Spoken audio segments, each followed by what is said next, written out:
writing poetry again. I can spot that leaky pen on your lip from miles away, and your tongue with the stale taste of metaphor still on which you tried to brush away. Psh.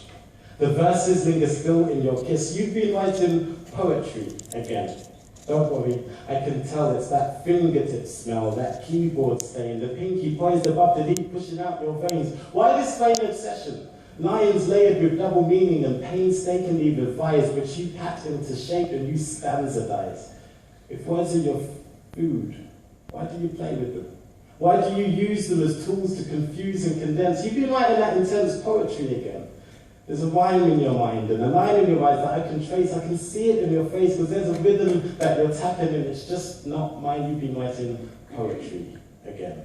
Yeah, I know you by now. I can hear it in your diction, your dirty addiction to watching couplets form. Your smile as a simile emerges, your urges to splurge your emotions onto innocent cheeks. You've been at it again, and it's that telltale tick of the head as puns pull up seats on the screen, the debris of undeveloped phrases onto pages as you spit feeling into words and shuffle meaning into verse. You've been injecting rhythm into those lines. You're just a meter away from lunacy. It's pathetic the way you keep dressing things up in imagery and symbolism, because let's face it, you're only inventing new rhymes and new ways to say the same old things, like you're in love, or like you're scared, like you're angry, like you're confused, because you don't understand life's rules, so you use poetry as a ruse to redraft them into metrical form, and it isn't normal. It isn't normal at all.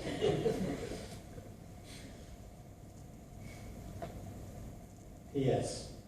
You've been writing on walls instead of fighting in wars. Your big gripping hand should be handling concrete grit. You should grit your teeth and grin and bear it. You should be more functional. You should be more like your brother. You should be less of a dreamer. You should be clean and more productive. So shut down your PC junk. Pack up your dictionaries. Close your books. Unsquint your eyes and look out at the world. Go on. Brave the cold daylight of the outside without the cloak of illusion, without the joke of your delusional imagery, without the hope of a metaphor or simile, without the seasoning of rhymes to waste your time. You should be ashamed of doing the strange things to language that you do while the earth still turns, while cities riot and burn. You should learn that life is not a blank page for you to scrawl your doo-doo ideas on, because there are too many wrongs to right.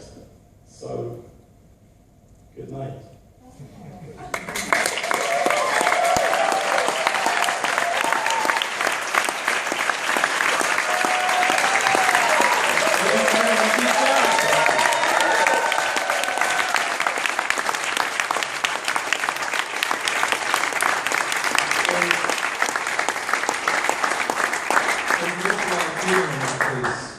But it's also very serious as well. Have you ever felt a metre away from lunacy? Yes. Yeah, countless times. How do you overcome that? You keep writing? Just keep writing. That's the only way I know how to. I'll write through things. That's how I try and find answers, and usually find more questions than answers. But that's life, I guess. I think. I have to agree. Keith Jarrett, ladies and gentlemen.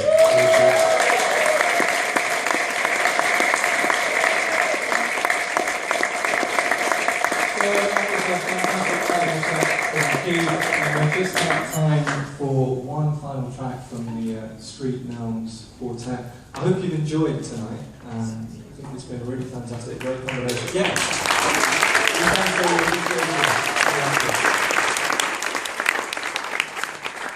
It's been a great combination of words and music, and as I say, we just have one final piece from the Street Gnomes Quartet, which is called At the Mirror.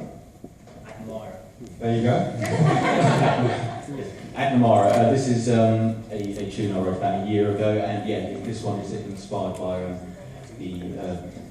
the Australian Aboriginal culture, essentially.